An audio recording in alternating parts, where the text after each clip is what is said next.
ခဏခဏပြောကုန်လည်းများပြီဘာမှမတက်ကြဘူးတင်မောင်းလည်းများပြီပြီးတော့လိုက်လည်းမပေးအသေးလည်းမပေးဂျပန်တော့ကောက်ဖောင်လေးကိုကျွန်တော်အကြိမ်ပေါင်းများစွာလည်းတင်ပြီးပြီအဲ့တော့ကျွန်တော်ဒီတစ်ခါနောက်ဆုံးတင်ပေးမယ်ဂျပန်တော့ကောက်လေးကိုလုံးဝအလွယ်ကူဆုံးတဲ့လုံးဝအစားဆုံးကျွန်တော်တင်ပေးမယ်ဗျာလိုက်ကြည့်ပေးအဲ့ဒီတော့ကျွန်တော်တို့တွေကဂျပန်ကောက်ဖောက်ဖို့အတွက်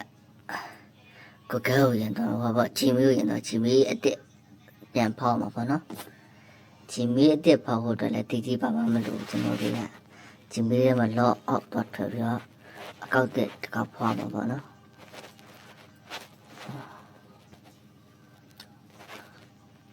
ကျွန်တော်ချီမီမဖောက်တဲ့လူတွေကဒီပိုင်းလေးကိုတေချာလေးကြည့်ပြီးပါဗျာနော်ကျွန်တော်ဗျာမကိုမတူမမပဲပြောပြပြီးတော့မှဖြစ်ပါတယ်တချို့ຢာတွေကျွန်တော်ပြောပြတော့ပေါ့နော်ဒီမှာကိုစင်ပြေးတဲ့နာမည်ရွေးလိုက်ပါနော်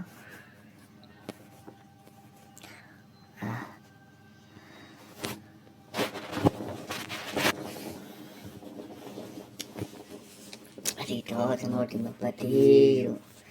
ကိုမွေးကိုစင်ပြေးရွေးထည့်လို့ရတယ်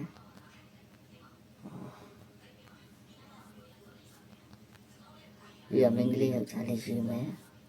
ဒီနေစကိုနေမယ်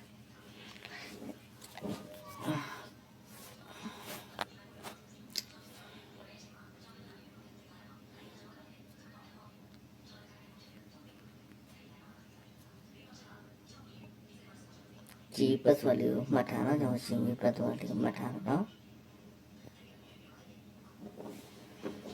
အဲ့ရခဏဆောင်တော့ဒီပဲတရားဝတ်တော့တိတ်ကြည့်ခဲ့ရပေါ့နော်ကျွန်တော်လုတ်တဲ့အတိုင်းလေးပဲလိုက်လို့တော့လိုက်တချို့ဖုန်းနံပါတ်တောင်းတဲ့ဟာတွေじゃဖုန်းနံပါတ်ထည့်ไปလေပေါ့နော်ဒါနဲ့ကျွန်တော်ကဖုန်းနံပါတ်တောင်းမှတင်တယ်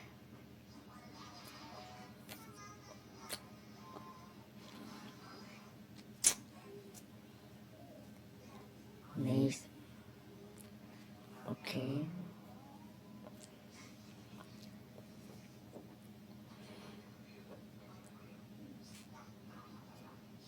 ဒါဆိုရင်ကျွန်တော် GB ကောက်ရသွားပြီပေါ့နော်ကျွန်တော်ခုနထည့်ထားတဲ့ပတိလေးကိုတော့မှတ်ထားရမယ်နော်ခုနကျွန်တော်ထည့်ထားဒီမှာရောက်လာဒါကျွန်တော် GB ကောက်တစ်ကောက်လို့တခုရပါပြီအဲ့တော့ကျွန်တော်တို့ရဲ့ GB ကောက်ရပြီဆိုရင်ဘာဆက်လို့လဲကျွန်တော်တို့တက်တော်တဲ့မိုးဝင်ပြင်မှာကျွန်တော်တို့ကဂျပန်ပူပြန်ချက်ရမှာပေါ့နော်ဂျပန်ပူပြန်ကကျွန်တော်တို့ဘာကျွန်တော်ဒီကောင်လေးသုံးတယ်ဒီကောင်လေးကိုဂျပန်တူမှာထားပြီးတော့ကျွန်တော်ပူပြန်လေးချိတ်လိုက်မှာပေါ့နော်ပူပြန်ချိတ်တဲ့ခါမှာလည်းခဏတော့တိကျပြီးရတယ်စောင့်ပြရတယ်ပေါ့နော်ခဏစောင့်ပြပါ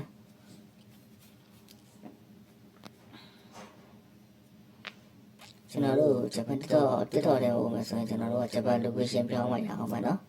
ပြီးရင်ကျွန်တော်တို့တွေကဒီတက်တော့ပထမဆုံးစဖောက်မှဖြစ်တဲ့အတွက်ခုနက GB မှာထည့်ထားတဲ့ဘက်ထရီကိုအမှန်ထည့်ပြရမှာဖြစ်ပါတယ်ဗျအဲ့ဘက်ထရီက16နှစ်ပြည့်တဲ့ဘက်ထရီမှရမှာပါဒါလည်းကျွန်တော်ပူပြန်ချိန်ပြီး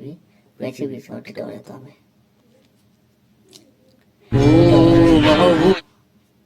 တော့ရင်တစ်ချက်ထွက်လိုက်ပါနော်ဒီကောက်ကနေတော့တပြအကောက်တစ်ဖောက်မှဖြစ်တဲ့အတွက်ကျွန်တော်ဒီတိုင်းဒီပုံစံလေးတိုင်းသွားမယ်ပြီးရင် sign up ဆိုရင် sign up ဝင်လိုက်ဒီတိုင်းဒီလိုပုံစံလေးပေါ်လာပဲပေါ်လာအောက်မှာကျွန်တော်မြန်မာပြက်နေမြန်မာဖြစ်တော့ကျွန်တော်ဂျပန်ပြောင်းမယ် GE ဂျပန်ပေါ်လာပြီဒီဂျပန်အောက်မှာဖြတ်သွားပြီဆိုကျွန်တော်တို့က GB နဲ့ချိန်မှဖြစ်တဲ့အတွက်အောက်မှာလေဒီအောက်မှာကိုကဲဆိုရှင်ကိုကဲလေးကိုနေလိုက်ပါအဲ့မှာခဏတော့စောင့်ပြရတယ်ပူပြန်ကြောက်ကဲကြောက်လိုင်းလေးနည်းနည်းပါထထားလေးတော့ရှိတယ်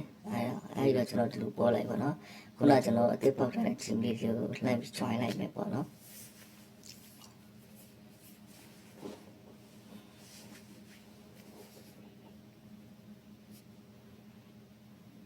လိုင်းကြောက်တစ်ခါလေးချက်လဲကြောင်တက်တယ်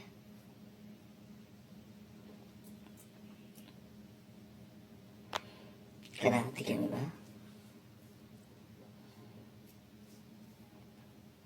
ဝါမီဒီယာဆိုင်ဒီလိုဆိုရင်ကျွန်တော်တို့ပတိတောင်းပြောတော့ဂျီမီရဲ့ပတိရကျွန်တော်ကဒီဇင်ဘာ9ရက်1995ရိုက်လိုက်တာထင်တာပဲအဲဒီတော့အိုက်ကောင်လေးကိုကျွန်တော်ပတိအမှန်တရမယ် ဂျပန်ကောက်ကကျတော့16နှစ်ပြည့်ပြီးမှဂျပန်ကောက်ကရတာပါနော်16နှစ်မပြည့်လည်းတခြားထည့်ထည့်လိုက်ဘာမှဖြစ်ဘူးနော်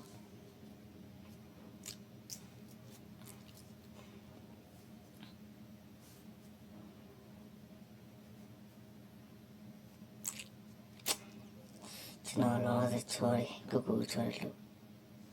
မိုက်ပဲမီးရဆိုင်ရဆူရတေးစတဲ့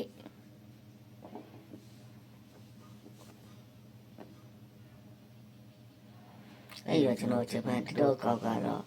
လွယ်ကူရပေါ့နော်ကိုရဂျပန်တစ်တော့မှာတင်မဲ့ကိုတက်ပေါ်မူတည်ပြီးတော့ကျွန်တော်တို့ပတ်စံရတာပေါ့နော်အဲ့ဒါကိုကပါတင်ပလက်ဆိုတော့အရင်ကဆိုဂျပန်ခေါမဖောက်ခင်မှာစဉ်းစားရမယ်ပေါ့နော်အချို့ဆိုရင်တော့မူဒီကက်တီတင်ကြတယ်ဒီတော့ AM view တွေတင်ကြတယ် TV view တွေတင်ကြတယ်ပေါ့နော်အားလုံးကြီးရလဲကျွန်တော်ရဲ့အကောင့်မှာတင်ထားတယ်တွားကြည့်ကြည့်လို့ရပါတယ်ဗျ YouTube မှာရော TikTok မှာကျွန်တော်တင်ထားတာဖြစ်ပါတယ်ဗျ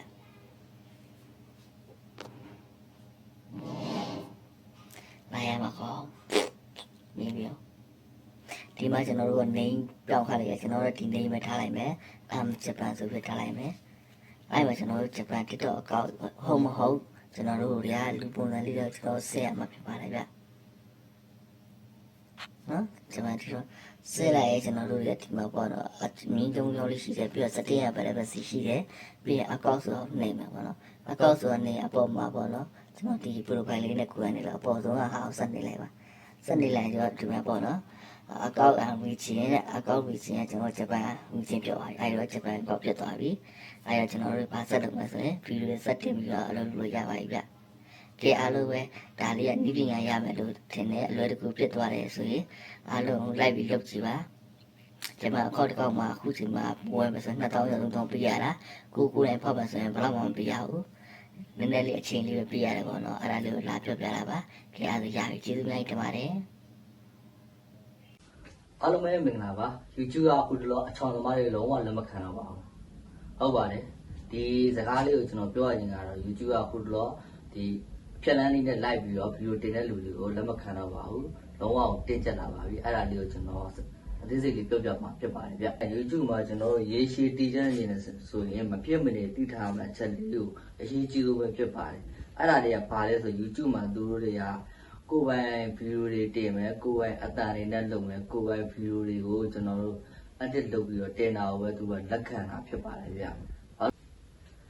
ဒီဟာလေးကတော့ YouTube မှာလွယ်လိုက်တဲ့လူတွေအတွက်ပဲပြောပြတာဖြစ်ပါတယ်ဗျကျွန်တော်တို့လွယ်လိုက်ပြီးတော့ကျွန်တော်တို့ subscriber တွေပြည့်ပြီးတော့ရှောက်ကန်နေကြမှာမအောင်ဘူးဆိုရင်ကျွန်တော်တို့လုပ်ရမြတွေတဲတဲကုန်ရည်သွင်းဖြစ်သွားမယ်အဲ့တော့ကျွန်တော်ကဘာလို့ဆုလို့နေတာလို့ဆိုရင်ကျွန်တော်တို့တွေကအခုဂိမ်းသမားတွေအတွက်ကျွန်တော်တိတန်ပြောပြမယ်နော်ဂိမ်းသမားတွေအတွက်ဆိုရင်ကျွန်တော်တို့ဂိမ်းသမားတွေကဆိုရင်ဒီလိုပေါ့ mobile လေးချက်တို့ဘာတခြားကားဂိမ်းတွေပါရှိရပေါ့ဗျာအဲ့ဂိမ်းတော့ကျွန်တော်တို့တွေကသူ့ရဲ့အတန်တွေနဲ့ကျွန်တော်တို့ကိုယ်ပိုင်အတန်မထုတ်ဖမ်းတဲ့ဒီတိုင်းဗီဒီယို recording လုပ်ပြီးတင်ကြရတယ်ပေါ့နော်အဲ့တော့တင်လိုက်တဲ့အခါမှာကျွန်တော်တို့တွေက YouTube ကအဲ့လိုမျိုးလက်မခံတော့ပါဘူးတင်တာကတော့တင်ရတယ်နောက်တစ်ခါ monitor လျှောက်တာတို့ပတ်စံဝင်တဲ့ချိန်တွေမှာဆိုရင်တော့တခုမှတခုထိကြိုက်လာနိုင်တယ်ပေါ့နော်အဲ့တော့ကျွန်တော်တို့ရဘယ်လိုလုပ်ပြီးတင်မလဲဂိမ်းမှာကျွန်တော်တို့ဘယ်လိုလုပ်ပြီးတင်မလဲဆိုတော့ကျွန်တော်ဂိမ်းကို record ရိုက်မယ်ကိုယ်ပိုင်အတန်စကားပြောမယ်ပြီးရင်ဒါမှမဟုတ်ကျွန်တော်တို့ကိုယ်ပိုင်ရှုပ်လေးထည့်ပြီးတော့ကျွန်တော်တို့ဗီဒီယို edit လုပ်ပြီးတော့တင်မယ်ဆိုရင် YouTube ကလုံးဝကိုစင်ပြေပါတယ်ဗျပြီးတော့ကျွန်တော် AI သမားတွေပြောမယ်နော် AI သမားတွေကဘာလို့ဖြစ်ချင်လဲဆိုတော့ AI ကိုကျွန်တော်တို့ ChatGPT မှာစာရေးခိုင်းတယ်ပြီးရင် Gemini မှာပုံထုတ်တယ် Flow မှာသွားဗီဒီယိုထုတ်တယ်ပေါ့နော်သူတို့လောက်က AI နေပဲအကုန်လုပ်သွားတယ်နော် edit ဆိုလို့ဒီဟိုဘက်ညက်ဒီဘက်ခက်အဲ့လိုမျိုးတွေမရတော့ဘူးပေါ့နော်ဘယ်လိုမျိုးတွေရမလဲဆိုရင်ကျွန်တော် AI သမားတွေအတွက်ဆိုရင်တော့ကျွန်တော်တို့တွေက AI ကိုပုံထုတ်ခိုင်းလို့ရတယ်စကားပြောမှဆိုကိုယ်ပိုင်စကားပြောလေးနဲ့လုပ်မယ်ဗီဒီယိုတွေကိုထုတ်ခိုင်းလို့ရတယ်စကားပြောလို့ကိုယ်ပိုင်ဗီဒီယိုစကားပြောလို့ရတယ်ပြီးရင်ကျွန်တော်တို့ AI ကိုဇလန်းပုံစံဆယ်ပြီးတော့ကျွန်တော်တို့ရဲ့အနောက်ကနေအတန်ဘယ်လိုပြောမလဲ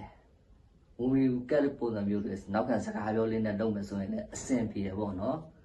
အဲ့လိုပုံစံတွေလုပ်ရင်တော့ကျွန်တော်တို့ YouTube ကနေပတ်စံရနိုင်ခြေရှိတယ်အဲ့လိုပုံစံမျိုးပဲနဲ့အလွယ်လိုက်ပြီး AI ကိုစကားပြောမယ် AI ကိုပဲဗီဒီယိုထုတ်ခိုင်းမယ် AI ကိုပဲဗီဒီယိုထုတ်ခိုင်းပြီးတော့ဒီ edit လေးပပလေးလုပ်ပြီးတင်မယ်ဆိုရင်တော့လုံးဝမရပါဘူးအချိန်တန်တော့အဲ့ YouTube ကတော့ကြာမှာဖြစ်ပါတယ်ဗျ အဲ့တော့ကျွန်တော်တို့အချိုးအပြည့်ပြောမယ်ဆိုရင်တော့ AI YouTube ကိုကျွန်တော်တို့ဘယ်လိုသုံးမလဲဆိုရင် YouTube ကိုကိုယ်ပိုင်အတန်ကိုယ်ပိုင်ဗီဒီယိုကိုယ်ပိုင် content တွေနဲ့ဖန်တီးပြီးတော့ကိုယ်ပိုင် edit လုပ်ပြီးတင်ကြတာပို့ပြီးစင်နေတယ်ပေါ့နော်အဲ့တော့ကျွန်တော်ပြောချင်တာကအလွယ်မလိုက်ကြဘူးပြောချင်တာမှဖြစ်ပါတယ်ဗျ YouTube ကအခုလောတင်းကျက်လာပါပြီဒါလေးတတိပေးတာပါဗျကျေးဇူးများကြီးတင်ပါတယ်